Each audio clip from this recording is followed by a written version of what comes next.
So guys, welcome back to FX forecasting, and some of our predictions last week, or pretty much all of them, came true. So we're going to be going over what we discussed last week and doing some flashbacks as well of what's come true. And actually a lot has happened in the market this week. So we'll be going through every angle of this, from technicals to fundamentals, and keeping you guys aware of what you need to be on the lookout, I suppose, for the coming week. So let's get started. We're going to have a look at some of the technicals first. We're going to be looking at euro dollar, and as I said in the previous episode, we was waiting for this major support line on the daily to either break or for price to carry on moving up. And if we are to see this lower support level broken, we will start looking for potential short positions. But until then, we are remaining with our long bias so far. I think it was in a buy bias last week when we was looking at euro dollar, but we was cautious of waiting for this support line to be broken to the downside. And as we've seen quite a lot of currencies paired against the US dollar, we have seen a sell-off this week.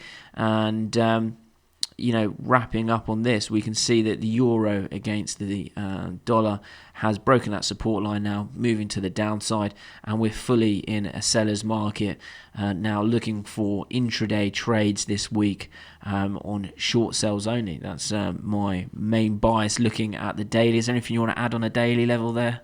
No, pretty much spot on. I think it all started on Monday. We saw the equity sell-off coming quite sharply, and sort of traders flee into the US dollar. It's sort of become the safe haven for that sort of sell-off that we saw sort of COVID as well. So yeah, and then it sort of just continued through that support line Tuesday, Wednesday, Thursday. Yeah, now we've kind of got clear running for quite a while, haven't we, really? Yeah. Until we hit that next major level, which is this one over here. All the way down to like 1.13, is it? 1.135? 1.135 around there. Yeah. So we've got quite a while to go, and that means that we've got plenty of selling room on intraday levels as well. So we're going to have a look at the intraday levels. A lot of you guys actually mentioned, why have we not got some of our indicators on there? So we put those on for the intraday levels that we've been looking at. Wow. So we've got a nice... Look at that cluster, man. It's smashing it. Yeah, we've got some nice entries there. Yeah, we've got some good setups there. So we drew in some technicals here on the euro against the US dollar on 15 minutes. And this was the major break that we saw, obviously breaking down through that support level. We saw quite a sharp sell-off here, smashing through S1, S2 and S3. And we all know that, breaking S3 is actually a big deal. It doesn't happen too often. I think it's around 17% chance that S3 is broken over a yearly period around that sort of level. And created a resistance level here. We've got a nice cluster set up here in the evening for a sell-off, and came down, tested the lows of the initial sell-off, and then we got a rally back up to in between the moving averages here, and we got a nice signal here to go short for a sell. And you can see price drop quite quickly there on that intraday level. And it was very textbook, actually, in regards to the setups, pretty much for most of the week once we got that break of that major daily support level. And you can see just constantly, as my weekly students will know, just testing the lows again. Look, as price comes back up, testing the previous lows, looking for those lovely short positions there. Again, cluster setting up lovely there, trading back down to the lows. And again, rinse and repeat constantly. So obviously we're filming this on Thursday, and going into this on Sunday we could see a bit of movement tomorrow, but I expect price here, you can see my prediction, to carry on, go back up to the previous highs, sell off, and then come back down, test the lows. And I generally think, unless we have any major news coming out this coming week, then I think that we're going to carry on seeing a bearish market for quite some time. Yeah, I agree. Yeah, it's finally some strength coming back into US dollar. So, yeah. Yeah, and that's an interesting one as well. We'll obviously be talking about US dollar, yen, and some of our predictions as well that happened last week. So here we're looking at pound against the US dollar. We've got the same levels that we've drawn in from the previous week. And we had on here, we had 2 arrows. I'll give you a flashback now for you. We had 2 hours of potential outcomes of what I was looking to happen.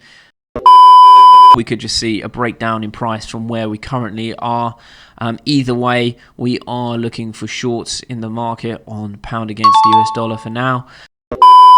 You know, as we was watching price, we could see that price actually from where we were previously, we saw price just break straight down and carry on moving in line with one of the technicals that we were looking at. Now, we are approaching another level. We're still bearish on this, just like we said last week. And if you were bearish last week, you know, it was in your favour, and our prediction of being short was on the good side. So I'm happy with how that prediction's panned out.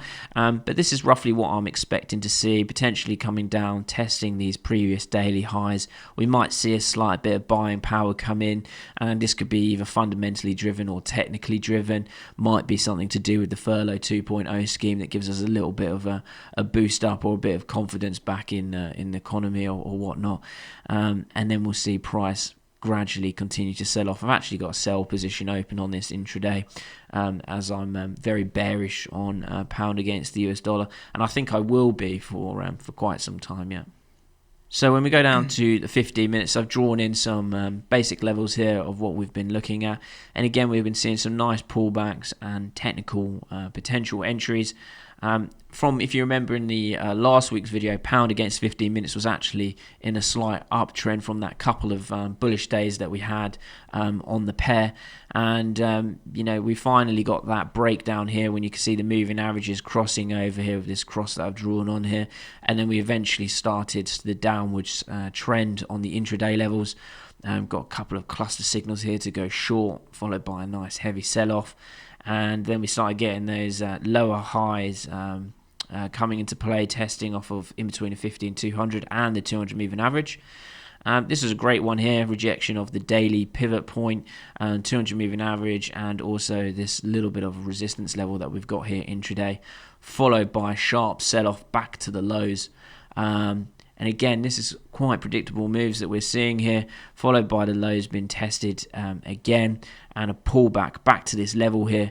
Again, rejecting, by the looks of it here, rejecting the pivot point again, as well as the 200 moving average, which is quite weird to see 2 days on the trot, 200 moving average rejection, daily pivot point rejection, and then a sell-off again. So it's almost picture perfect, isn't it? Yeah, 2 days in a row, and again, nice picture perfect moves. You can see my prediction panning out for the rest of the week is literally to come up, potentially test R1, also previous daily high, followed by a sell-off, and then I expect it just to keep, you know, testing previous lows and having the flow carry on selling off to the downside, as we have got a reasonable move just like we do on euro against US dollar. So that's me still bearish there on pound against US dollar.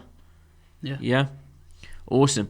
Right, moving on to this one, which is very interesting, as we discussed last week, was the US dollar against the Japanese yen. We literally only discussed the daily chart last week, where we was analysing that 104 level, wasn't it, roughly? Yeah. Well, exactly, yeah.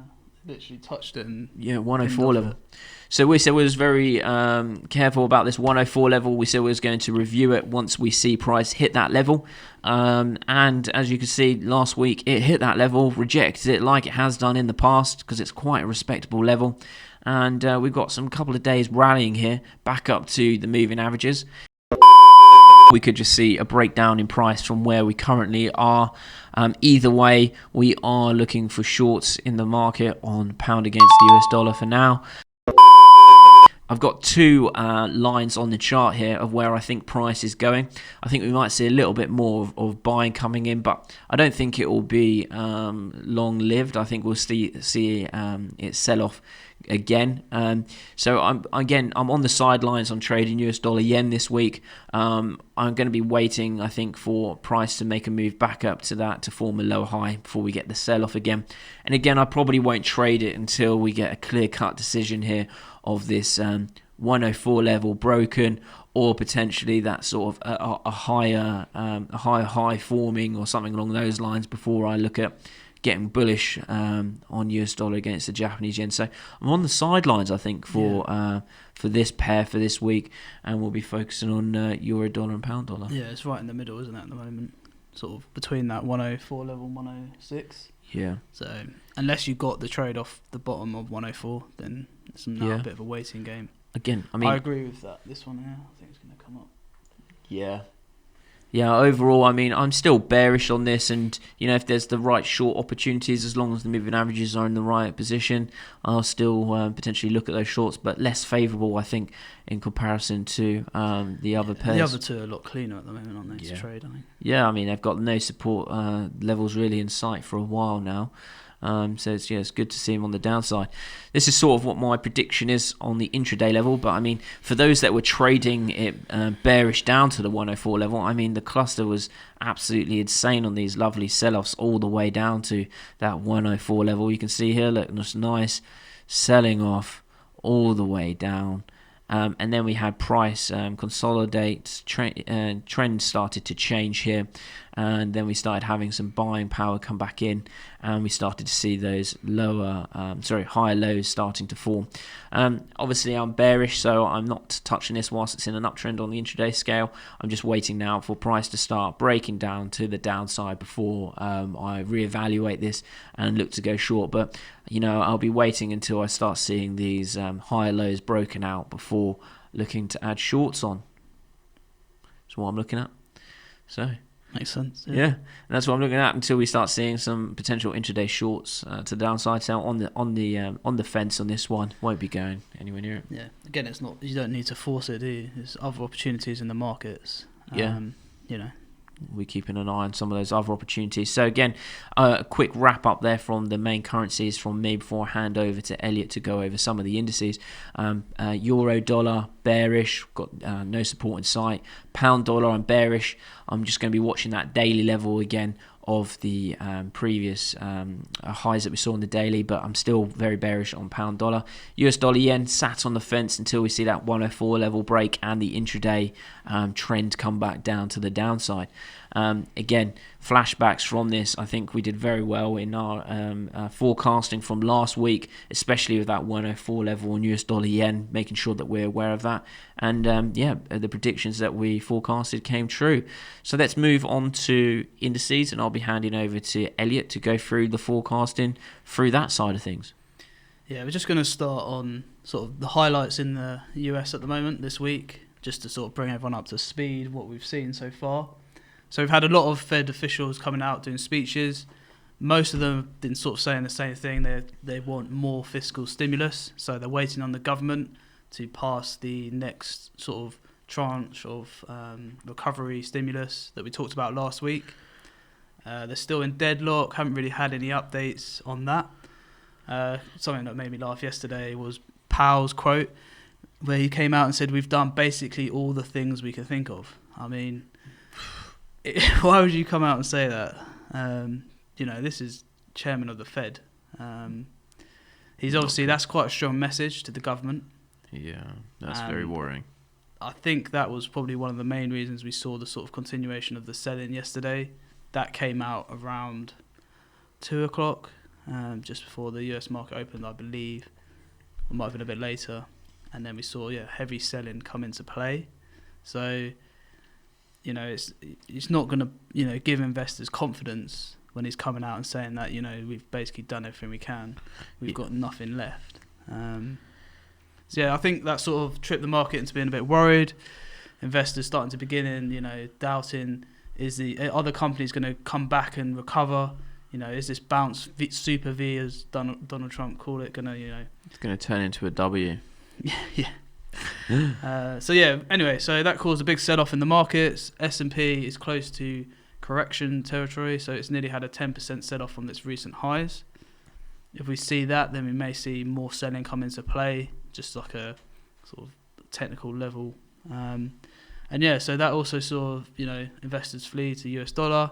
So saw, weakness in gold, weakness in equities, and obviously we've seen the continuation selling in pound and euro.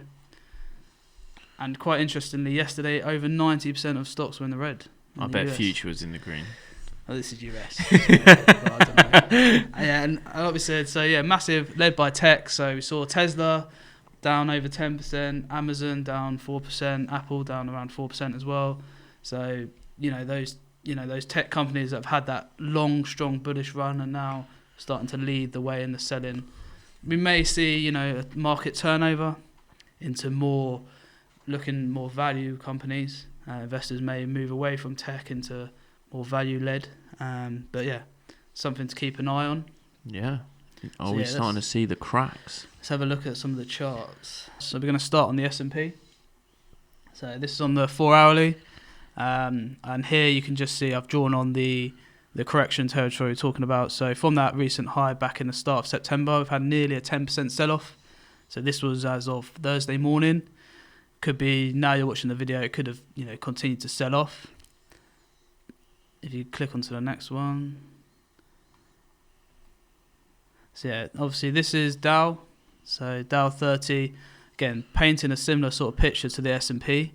Last week we were looking at this green sort of support zone at 27,500. That was, I think you remember I said it was a bit choppy. I wasn't really that confident on trading it just because of the sort of choppy nature we've seen. We saw a clean break through that level on Monday, and then we saw sort of a perfect sell set up yesterday. So Wednesday, Tuesday going into Wednesday. You see that sort of level highlighted on my chart there. Came up, literally touched that 27,500 level. It was around mid-morning to early afternoon UK time. It was around that level, and then the US came into play. We sort of saw the Fed officials coming out and saying what they were saying, and then we saw a heavy sell off. I believe that's the 4-hourly as well. I haven't got the 15 minutes, which is a bit annoying. But yeah, strong selling yesterday, the whole afternoon going into the evening. Overnight, we saw a bit of consolidation at that sort of new 26.7, 26.6 level. So today, we're just going to have a look and see what happens. But things are starting to look pretty bearish. We may get a small sort of bounce going into the weekend. But I think the market are now waiting for the US to come out with this fiscal stimulus. Yeah, I think they're going to be looking towards what sort of package they're looking at. And I think the complication with it is obviously you've got the election coming up as well, and I don't think either the Democrats or Republicans want to budge. So they're obviously not agreeing to this amount. I believe the Democrats want 2.2 trillion. I can't remember the exact figures, and Trump wants less. But yeah, it's going to be interesting to see what happens. We're in a bit of a deadlock. It's not long now to the US election. Six weeks, I believe. Yeah, it's not long, and it's starting to move more in Trump's favour, which will be interesting. Yeah, Trump's starting to. I think Biden's still in the lead. I think a poll came out yesterday and it was unchanged. So obviously different states, painting different pictures. But obviously you've got the key swing states that are gonna, either win the election or not. They're saying that Trump's now got Florida. Yeah, so I think if Trump does win, I think that's going to be more positive for the markets. If Biden gets in, then I think the markets are going to sell off. I think it'll probably depends what happens in the next few weeks, but maybe start pricing in a Biden victory, which would be quite interesting. Yeah, that would be interesting to see, because that might be what we start seeing the sell-off. Yeah. Okay, so lots happening. Okay, so now we're going to look at the UK. So what's happened this week? Again, a lot has happened. So you would have seen Boris Johnson came out, obviously announced the tight restrictions across the UK as COVID cases continue to rise. We're at May levels again, over 5,000 cases a day. The testing is still all a mess. But in more positive news, Barnier arrived in the UK on Wednesday for informal post-Brexit trade talks. So a bit of potentially positive news. I don't think much will come out of it. It's like I say, it's informal talks. So it depends what will be released, but at least they're talking. Yeah. At least there's still negotiations going on. And then also the budget that's announced in the autumn has been cancelled, and the Chancellor is coming out today with the protection over winter jobs. Yeah, I'll be interested to see what happens on that. Furlough 2.0. Yeah, that'd be interesting to see. We've got some interesting stuff here about Tesla, haven't we? Yeah, I had to put Tesla in there. I mean, you can't really go long without talking about Tesla. So like I said earlier in the video, Tesla was down over 10% on Wednesday. There's a couple of key things that I saw come out. So Tesla is trying to sue the US government for the China trade tariffs, saying they're unlawful. They're trying to claim back the tariffs they paid, and they don't want to pay future 25%, I believe they have to pay. to on the tariffs. So that's quite an interesting story. But more interestingly, we've got Michael Burry, so the shorter and the big short, possibly called in a short 2.0 on Tesla. So he came out with a series of tweets, quite interesting. You should go have a look. But basically, to summarise, just saying what we actually said in a few weeks ago about how Tesla's valuation compared to the rest of the auto industry. He even put a little hashtag bubble in there. So he was saying the global automotive sort of industry, their valuation compared to their sales is 0.35%. Yeah. And then Tesla's is 18 times. Yeah. And obviously they disappointed on battery day. Tesla didn't, and that's part of the reason why Tesla saw such a large sell-off, which was on Wednesday as well. Yeah, because I saw those rumours at Tesla's talking about how the price was going to go up, how the distance on their batteries is going to be like 50% further or something along those lines. Yeah, it wasn't. They were hoping for better. The market participants were hoping for better. It's sort of been, Elon Musk was then trying to downplay it, and so it's been, when it's been on such a big run, it doesn't take a lot for it to start selling. People are like, well, get a bit cautious, they want to get out, take their profit. Robin Hood traders, mate. That's it. So interesting times, but if you can catch, some of these shorts on Tesla, you can clean up. But again, you can easily bounce 10% in a day. Yeah, it's back to the upside. Yeah. So looking forward to next week. We've got again a lot coming out. So obviously start of the month. So we've got NFP and unemployment in the US. Obviously always an interesting one. Michigan consumer sentiment, US consumer confidence. So the traders will be looking to see, is this recovery continuing? What's the confidence in the economy? What's the sentiment out there? And again, UK GDP, jobless claims, and we're going to see more speeches from the Fed and Bailey as well, I believe. So again, a lot to look out for. It's busy times, but it makes it fun. Yeah. It keeps it interesting. We like volatility in the markets. Yeah, interesting stuff. Yeah, 100%. Yeah, and I think a lot of this fundamental stuff could help with moving the markets where we potentially are forecasting on the currencies that we've been looking at.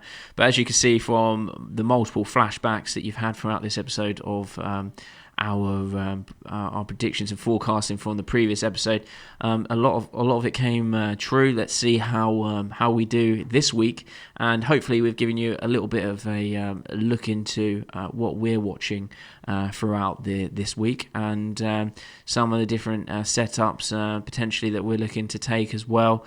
And the direction that we're looking at. I hope you enjoy these forecasting videos. I mean, I'm really enjoying doing them and pushing them out to you. I think it's a bit better coming out on a Sunday so that you can be prepped and ready for the week. And don't forget to smash that thumbs up button, comment and subscribe, and we'll see you in the next forecasting video.